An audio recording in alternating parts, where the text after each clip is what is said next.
Hello everyone, I am Dr. S.K. Rajan. I am Chief of Spine Neurosurgery at Artemis Hospital, Gurgaon. आज की जो video है वो खास करके उन पेशेंट्स और उन पेशेंट्स के रिश्तेदारों के लिए है जो अपनी लंबर स्पाइन सर्जरी की प्लानिंग कर रहे हैं। लंबर स्पाइन सर्जरी यानी कि सर्जरी जो हमारे कमर के ऊपर होती है, और मोस्ट कॉमनली जो सर्जरी हम करते हैं कमर के ऊपर वो होती है T lift surgery. T lift surgery यानी कि ऐसी सर्जरी जिसमें हमारे कमर के अंदर जो दबी हुई नसें हैं उनको हम लोग सर्जरी के द्वारा खोलते हैं और उसमें फिर हम स्पाइन को स्क्रूज के साथ फिक्स कर देते हैं ताकि वो परेशानी दोबारा ना आए। टी लिफ्ट सर्जरी को लेकर लोगों की काफी अलग अलग धारणाएं बनी हुई हैं। सबसे पहले वीडियो शुरू करने से पहले मैं उन लोगों को आश्वासन दिलाना चाहता हूं कि आज की डेट में एक मॉडर्न सेटअप में मॉडर्न टीम के जरिए किए गए ऑपरेशन स्पाइन सर्जरी जो की जाती है वो काफ़ी हद तक सेफ है। आज की डेट में चाहे हम सक्सेस की बात करें या सेफ्टी की बात करें, लगभग हम 95 to 98% सेफ सर्जरी की बात करते हैं। उसका कारण ये है कि आज की डेट में जो भी मॉडर्न हॉस्पिटल्स हैं और मॉडर्न ओटीज़ हैं उसमें जो इक्विपमेंट अवेलेबल है और जो टीम की ट्रेनिंग अवेलेबल है वो हम लोग छोटे हॉस्पिटल्स या एक स्मॉलर सेटअप से कंपेयर नहीं कर सकते।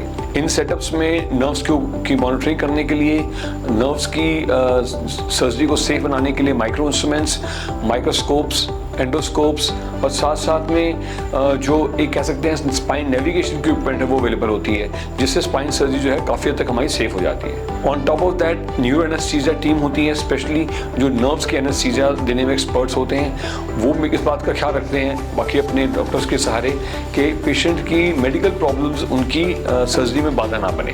तो इसलिए अपनी स्पाइन सर्जरी की तैयारी करने से पहले बहुत ज़रूरी है कि अपने डॉक्टर्स और उनकी टीम पर पूरा विश्वास रखें, थोड़ा पेशेंस रखें। तो आते हैं इस टॉपिक पर। सबसे पहले तो अगर हम लोगों की लंबर स्पाइन सर्जरी होनी है जिसमें हम लोगों को नसें खोली जाएंगी, स्क्रूज लगे जाएंगे, तो उसके लिए खास ख्याल रखना है हम लोगों को कि ऑपरेशन से पहले ही हम लोगों को तैयारी कर देनी है। इन द सेंस कि अगर हम स्मोकिंग करते हैं तो आइडली स्पीकिंग ऑपरेशन से लगभग 3 या 4 हफ्ते पहले स्मोकिंग बंद कर देनी चाहिए। लगभग 2 या 3 हफ्ते पहले अल्कोहल बंद कर देना चाहिए। और अगर हम कोई खून पतला करने की दवाई ले रहे हैं, चाहे वो क्लोपिडोग्रेल है चाहे इकोस्प्रिन है, तो लगभग 1 हफ्ता पहले वो भी बंद कर देनी चाहिए। आमतौर पे आपको डॉक्टर जो है कुछ टेस्ट कहेंगे कराने के लिए, जिसमें आपका इको भी होगा, कुछ ब्लड टेस्ट होंगे, ताकि हम एक एनेस्थेटिस्ट को दिखा सकें, ताकि वो बता सके कि क्या हम लोग सर्जरी के लिए फिट हैं नहीं। तो ये चीज़ आप पहले करवा लीजिए, अपने एनेस्थेटिस्ट को दिखाएं, उसके बाद उनकी फिटनेस लेने के बाद ही हम आगे प्रोसीड करते हैं। जो स्पाइनल फ्यूजन या टी लिफ्ट सर्जरी है वो आमतौर पे 2 तरीके से की जाती है, या तो ओपन जो चीर फाड़ की सर्जरी होती है, या फिर हम लोग उसको मिनिमली इन्वेसिव की होल तरीके से करते हैं, यानी कि छोटे छोटे कट के जरिए हम अंदर स्पेशल स्कोप्स डालते हैं जो अंदर जाके खुल जाते हैं, और वही सर्जरी जो हम ओपन सर्जरी से करते हैं वही टाइप का हमें सारा काम हम की होल तरीके से कर सकते हैं। इसको बोलते हैं minimal invasive keyhole spine surgery, MIS T lift. आज की डेट में MIS टी लिफ्ट काफ़ी ज़्यादा पॉपुलर हो गया है, जैसे कि laparoscopic gall bladder removal compare to open gall bladder removal. उसका कारण बड़ा ऑब्वियस है कि एक तो ब्लड लॉस कम रहता है, पेन कम रहता है, पेशेंट्स का इन्फेक्शन के चांसेस कम रहते हैं, और पोस्ट ऑफ रिकवरी में भी काफ़ी पेशेंट को मदद मिलती है। एक MIS टी लिफ्ट यानी कि होल सर्जरी, स्पाइन फिक्सेशन वाली सर्जरी में आमतौर पर हम हॉस्पिटल का स्टे लेके चलते हैं 3 दिन। जिस दिन पेशेंट की सर्जरी होती है उसके अगले दिन पेशेंट को यूजुअली हम खड़ा करके चला देते हैं और उसके अगले दिन पेशेंट का डिस्चार्ज हो जाता है। जो स्पाइनल फ्यूजन की सर्जरी है यानी कि टी लिफ्ट सर्जरी है वो आमतौर पे जनरल एनेस्थीसिया में होती है। जनरल एनेस्थीसिया मतलब कि एक एनेस्थीसिया जो आपको नाक के जरिए दिया जाएगा, जिससे आप बिल्कुल बेहोश हो जाएंगे, आपको दर्द का एहसास बिल्कुल नहीं होगा, और सर्जरी के बाद इमीडिएटली ये एनेस्थीसिया हम लोग रिवर्स कर देते हैं और पेशेंट को होश आने में करीब आधे से पौना घंटा लगता है। ये एनेस्थीसिया काफ़ी हद तक सेफ है और हमारे एनेस्थेटिस्ट बार बार इस बात का कंफर्म करते हैं कि आपको सर्जरी के दौरान इस एनेस्थीसिया से कोई रिस्क ना हो। इस एनेस्थीसिया देने के लिए हम लोगों को फास्टिंग होना बहुत ज़रूरी है। तो जिस दिन आपकी सर्जरी है उससे 1 दिन पहले रात को 12 बजे आपको फास्टिंग के लिए बोला जाएगा, यानी कि खाली पेट, जिसमें आपको खाने के अलावा पीना भी बिल्कुल मना है। जिन लोगों की सर्जरी नेक्स्ट मॉर्निंग 7 या 8 बजे शुरू हो जाएगी उनको ग्लूकोज लगाने की ज़रूरत नहीं है, लेकिन जिन लोगों की सर्जरी अगर सेकंड शिफ्ट में होगी तो ऐसे पेशेंट्स को हम लोग यूजुअली ग्लूकोज या नॉर्मल स्टाइन फ्लूइड शुरू कर देते हैं ताकि डिहाइड्रेशन ना हो। सर्जरी लगभग लास्ट करती है 4 to 5 आवर्स, समटाइम्स 6 आवर्स। इसमें जो मेन सर्जन का काम होता है वो अभी 1.5-2 घंटे का होता है। उसके अलावा उसमें shifting in, painting, draping, ice anaesthesia देना, आई लाइन्स लगाना, यूरिन पाइप लगाना, ये सब चीज़ें भी शामिल होती हैं।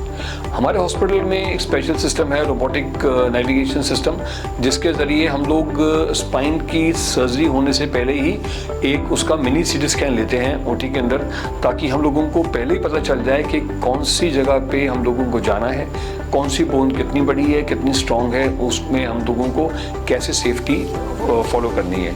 इसीलिए हमारी सर्जरीज में थोड़ा टाइम ज़्यादा लगता है, लेकिन वो सेफ्टी काफ़ी हद तक उसमें इम्प्रूव हो जाती है। यूजुअली जब हम MIS टीलिफ की बात करते हैं, यानी कि की होल स्पाइन फिक्सेशन की बात करते हैं, तो छोटे छोटे कट ही लगते हैं, तो इसीलिए बहुत ज़्यादा ब्लड लॉस नहीं होता।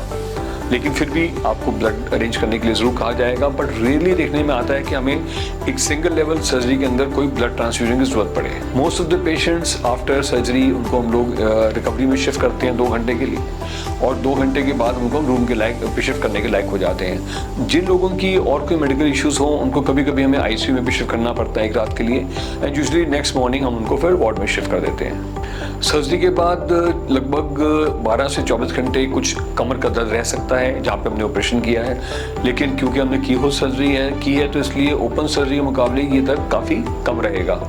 आमतौर पे ओपन सर्जरी में गंदे खून की पाइप भी डलती है, जो हम लोग आमतौर पे की होल सर्जरी में डालने की रिक्वायरमेंट नहीं समझते और ना ही ज़रूरत पड़ती है। जिन लोगों को पेशेंट्स को पेन ज़्यादा होता है, उनके लिए स्पेशल इक्विपमेंट भी अवेलेबल है, जिसमें हम लोग PCA pump, patient controlled anaesthesia pump include करते हैं, ताकि पेशेंट अपने दर्द के हिसाब से दवाई को टाइट्रेट कर सके। आमतौर पे सर्जरी खत्म होने के बाद लगभग 3-1 घंटे की फास्टिंग रखा जाता है। उसके बाद हम लिक्विड शुरू कर देते हैं, क्लियर लिक्विड्स। अगर कोई वॉमिटिंग वगैरह हो तो उसकी दवाई शुरू कर दी जाती है, पेन मेडिसिन शुरू कर दी जाती हैं, और लगभग 6 घंटे के अंदर पेशेंट जो है लगभग सॉफ्ट डाइट अपनी लेनी शुरू कर देते हैं। Turning in bed turning patients को 3-4 आवर्स के अंदर ही अलाउ कर देते हैं, और अगर हमारे पास ऑलरेडी बेल्ट पड़ी हो तो हम वही बेल्ट को इस्तेमाल करके टर्निंग फास्टर भी कर सकते हैं। फर्स्ट इवनिंग की जो टर्निंग होती है उसमें कभी कभी पेशेंट्स को दर्द ज़्यादा होता है, तो हमारी रिक्वेस्ट रहती है कि अटेंडेंट्स एक हाथ उनके हिप पे, एक हाथ कंधे पे लगा के उनको एक पोजीशन में रोल करें, राइट या लेफ्ट, ताकि वो उनकी बैक कंफर्टेबल हो सके। Usually by the next morning या नेक्स्ट आफ्टरनून जो एक फिजियोथेरेपिस्ट की विजिट लगती है, जो उम्मीदन हम लोग करते हैं कि भी पेशेंट को बिठाने लायक हो जाएंगे पेशेंट्स, और नेक्स्ट डे हम लोग उनको खड़ा करके और वॉक करने की कोशिश भी करते हैं। मोस्ट पेशेंट्स जिनकी सिंगल लेवल की टेलर सर्जरी होती है वो नेक्स्ट डे ही वॉकिंग शुरू कर देते हैं, पर जिन लोगों की 2 लेवल की फिक्सेशन होती है उनमें 1 दिन का हम रेस्ट लेना पसंद करते हैं।